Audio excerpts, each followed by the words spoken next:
certain clothing and food textures, loud sounds, sometimes even the sound of her mom chewing. She was sweet and loving one moment and difficult and demanding the next. She couldn't fall asleep because she was so physically uncomfortable with her persistent reflux and itchy skin, and once she finally did fall asleep, she would groan through the night. She was both wired and exhausted. The whole family was. She was growing and reaching her developmental milestones appropriately, so her primary care pediatrician told her parents everything was normal. That this was just the terrible twos phase and that she would outgrow much of this. She was diagnosed as a well child, but Mom knew better. Because Stacy had an identical twin sister, and her twin sister truly was a well child. Mom knew that normal isn't necessarily thriving. When I went to the office the next workday, I looked back at what we had done for Stacy. I was surprised that I'd only seen her twice. During the first visit, we retold Stacy's story all the way back from before Mom was trying to get pregnant. Like detectives, we looked at every clue to figure out what had gotten Stacy to this place of disease. We deduced that Stacy likely had gut dysbiosis and leaky gut from years of antacid use. That because of the gut dysbiosis, she had trouble regulating her emotions.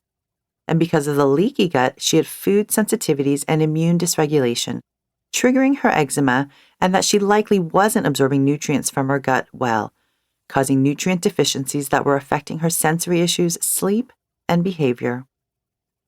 After blood and stool testing to confirm our deductions, I suggested a personalized diet, lifestyle, and supplement plan.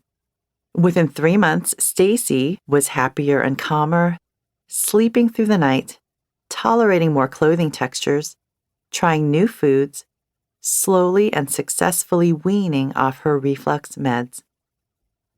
I'll never forget the words her mom said to me. Now she's the child I always knew she was. She was finally thriving. This was not a miracle. This was integrative pediatrics at its best. This was a total shift in paradigm from our current conventional model of one-size-fits-all Band-Aid medicine to a modern paradigm of personalized root cause resilience medicine. As a Stanford, New York University, and University of California, San Francisco trained pediatrician, I was taught to diagnose serious but rare diseases and to put out fires, literally. When something went wrong and a child got sick, we were taught to go on the offensive and attack. Eczema and inflammation on the skin, extinguish the fire with steroids. Reflux with too much acid in the stomach, neutralize the acid with antacid medications. Ear infection, kill the germs with antibiotics. And when we didn't hit it hard enough, find something harder to hit it with. What I learned in medical school and residency felt like trying to put out a forest fire on one side while the flames were still being fanned on the other.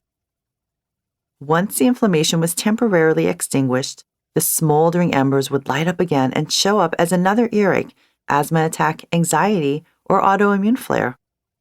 There was no thought as to how to rebuild and restore the forest so that it was more resilient against any future wildfires in the first place. I'm not saying that going on the offensive is always wrong to do. There is a time and a place for everything, and pharmaceuticals can save lives. But in our modern world, most of our kids are not dying from life-threatening acute diseases and infections.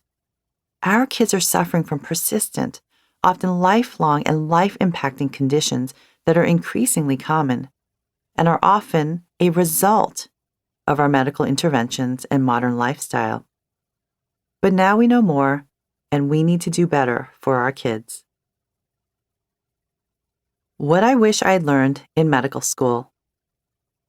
We don't know what we don't know until we know it. When I graduated from my UCSF pediatrics residency in 2000, I had no idea what the gut microbiome was and how just one round of antibiotics early in life could disrupt a child's developing gut microbiome and set the stage for later allergies, asthma, eczema, ADHD, anxiety, or autoimmune disease. What do I wish I had learned in medical school? I wish I had learned more about poop, about the gut-brain, gut immune.